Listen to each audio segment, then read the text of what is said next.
The Girl Who Owned a City, Chapter 6. Lisa had to start by trusting someone, so she walked over to the Bergman's house. Craig saw her coming and opened the door. "Will you ride with me for supplies today, Craig?" she asked. "We can talk about the militia as we go." He made no comment. "Oh, and you can bring a list of things your family needs because I think we're going to find a gold mine today. I mean a place filled with all kinds of supplies, almost everything we need." She had used the right words. He agreed to come. "See you at 9, she said. Craig was waiting nervously by the car. What's the matter with him? Lisa wondered as she approached. He didn't seem to notice her at all. His eyes were fixed on the scratched and dented body of the Cadillac. "That poor car has been through a lot," she admitted, "but I'm a pretty good driver now. You'll see." That wasn't quite enough to reassure him. He's probably thinking some snotty things about women drivers, Lisa guessed as they both climbed in. From the corner of her eye, she caught him struggling with his seatbelt. "I'll show him." Concentrating hard, she steered the car smoothly out into the street. "Still worried about my driving?" "Just take it easy, Lisa." Some of the paleness had already left Craig's face. Lisa ignored the warning. "I have one source already that's pretty good. It might have enough food for the whole block to live on until spring, but I'm not sure." Lisa was speaking of the farms on Swift Road. "But today we're going to check out another idea I have. If I'm right about it, we'll find food and supplies to last for years. There might be other important things there, too, like medicine and tools. But first, Craig, you have to promise to keep my idea a secret, an absolute secret. If you help me on my trips, you can use the secret place to get whatever your family needs. I'll decide about sharing it with the other kids when I'm sure they'll support the militia, okay?" "Okay, but tell me where we're going. I can't leave Erica alone too long. And please, slow down, Lisa. You almost hit that telephone pole." "Big baby," she thought to herself. "I wasn't even close to that pole." "Well, we're going to try to find—" She hesitated, still not trusting him. "Do you promise, Craig, to keep this a secret no matter what happens?" He agreed, and she trusted him. After all, what choice did she have? Making the supply trips alone would be hard, and it wouldn't be safe for her to be away so much. With help, she could cut the time of each trip in half, and it would be good to have someone along for protection, even if it was Craig. An important thought came to Lisa. "There's one other promise I'd like you to make, Craig. If something should ever happen to me, please promise to take care of Todd. It's a fair deal. My secret place can give you food to stay alive. All you have to do is keep my secret and be responsible for Todd if he ever needs help." "Sure, it's a deal. I'll be your insurance policy for Todd. Now, please tell me about your big idea." "Okay. We're going to try to find the Jewel Grocery Warehouse on North Avenue. If my idea is right, it's full of millions of things we need." She looked at him. "If any place has lots of food and supplies, don't you think it would be a grocery warehouse?" "Yeah, you're right. It's a great idea. But what made you think of it?" "I don't remember exactly," she answered. "Watch out, Lisa." His warning came just in time as she swerved to avoid hitting a stray dog. They drove east toward Elmhurst, slowly and in silence, and looked out at the streets they passed. There was no sign of life except for a few homeless animals. The stores and factories along North Avenue were deserted. They wondered where the children of these neighborhoods had gone. Had they all moved away? What kind of life did they have now? How were they learning to survive? Someday, Lisa thought, when things were more secure, they might come back for a better look, but not today. At Highway 83, Lisa and Craig stopped to study the map. Above them, a dead traffic light watched over an empty intersection. From the road, it was hard to read the numbers on the buildings. The fact that the warehouse would have a large Jewel sign painted on its front didn't occur to them until, happily, they saw the large blue letters. They had finally arrived. To Craig's surprise, Lisa drove past the building and turned into a side street. She explained that it was important to hide their discovery by circling around on the back roads to the rear of the building. In front, the moving car would attract attention, and it would be stupid to lead the gangs to her treasure. But her heart sank when she saw the broken second-story windows of the warehouse. They seemed proof that she hadn't been the first to think of the idea. Not so smart after all, are you? She chided herself. Her confidence faded. Angrily, she turned the car away. What are you doing? Said Craig. Aren't you even going to look inside after coming all this way? But she kept driving. Stop, Lisa, go back. We should at least look. She stopped the car and glared at him. Look, Lisa, look at that building over there. It's just an old factory, and its windows are broken too. Maybe some kids just had fun breaking windows and never bothered to look inside. Look, the doors are still shut. Sorry, Craig, you're right. I guess it would be dumb not to look at least. We'll go back. She turned the car around and drove back to the warehouse. Before Craig had unfastened his seatbelt, Lisa was running toward the door of the building. It was shut tight. Good. And the lower windows were unbroken. Great! She picked up a large brick and ran along the outer wall toward the nearest window. Wait, Lisa! Craig's shout followed her. Don't break in there. It will just make kids curious. And don't you shout!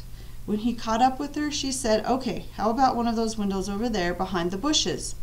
He nodded, and soon they were smashing the glass of a large pane. Now go to the trunk of the car, Craig. Here are the keys. Get the box of tools. We're going to have to saw through these bars. He walked back to the car and unlocked the trunk. Lisa had quite a collection of tools in there. Craig was impressed. With a hacksaw, he began sawing vigorously at the hard steel bars. Lisa gave him an account of what she could see inside the building. I see rows and rows of big boxes. I can't tell what they are, but I'm sure no one has been inside. The hacksaw was sharp, but it took at least an hour to cut the main bar in 2 places. Craig slipped between the bars first and then helped Lisa up and through the window. They walked in silence, not believing their eyes. What treasures they saw! There were tools, medicines, clothing, matches, candles, charcoal, flashlights, paper plates, can openers, soap, and all kinds of food. It seemed that everything they would ever need was in there. For the next hour, they wandered through the long, wide, crowded aisles, their flashlight beam piercing the darkness ahead of them. They ran from row to row. Craig, look, over there! He saw 100, maybe 1,000 cases of canned pop stacked all the way to the ceiling. Lisa thought about all of the new friends she could make with those cans. Look over here! And they tried to guess how many jars of peanut butter were in a stack of cases near the loading ramp. I didn't think there was this much soup in the whole world, Craig. Hey, I've got a deal for you. You can have all the cream of asparagus and I'll take the chicken noodle. Much to her surprise, he agreed. Weird kid, she thought. He actually liked cream of asparagus soup. Looking at all that food made them hungry. Let's eat, Craig said, as he pulled a can of pears from a box. She brought some potato chips out from a huge stack of cartons. They made a meal of pears, potato chips, and warm pop. Craig opened a second can of pears. It was sloppy fun to eat them with your hands. While they ate, they talked about the potential of the secret place. How should they move and hide all these goods? No matter how they did it, they must keep the warehouse a secret. Craig understood now how important that was. Lisa came up with a plan. We'll take all the canned goods, and I mean every single can. They will last a long time, at least a year, I'm sure. Breakfast cereal and boxed up stuff like powdered milk can't last forever, so we'll take only enough to last till spring. She continued, We've got to find several different places to hide the supplies in case one of the places is discovered. We'll put a supply of each item in each place. For starters, they decided on 6 hiding places where the other kids were least likely to go. An empty hangar at the DuPage County Airport, the silo at the farm on Swift Road, the basement of Coddington's furniture store, and the furnace rooms of 3 churches in Glen Ellen. But as their plan unfolded, the fun and excitement gave way to hard work and realization of the danger ahead. They knew that their trips would have to be made at night in total darkness. There could be no car lights on the long drive down North Avenue. It was frightening. Lisa, Craig warned, the militia meeting starts in 1 hour. We'd better get moving. They rushed to load the car with the things they'd never expected to have again: chewing gum, marshmallows, popcorn, pop, and candy bars. "You drive home, Craig," Lisa said as she climbed into the other side of the car. Driving scared him at first, but he tried not to let it show. To make it easier for him, she said, "I learned by remembering the instructions my dad gave over and over when he taught my mother how to drive. He said them so many times that I learned them by heart." Lisa recited the instructions while Craig guided the car slowly and clumsily out of the warehouse lot. "Look all around you. Release the brake. Easy on the gas." The car shot forward and demolished a trash can next to the warehouse. So, Craig thought, that's what she meant by easy. The can did no damage to the car, besides making another dent in the right fender. "This car is indestructible," he said. As they drove away, Lisa looked back, not wanting to lose sight of the warehouse. It now seemed 100 times larger than when they had first discovered it. The two children rode quietly for a long time, looking out at the wintry grayness. They thought about the secret place. The warehouse offered security and an end to their struggle against starvation.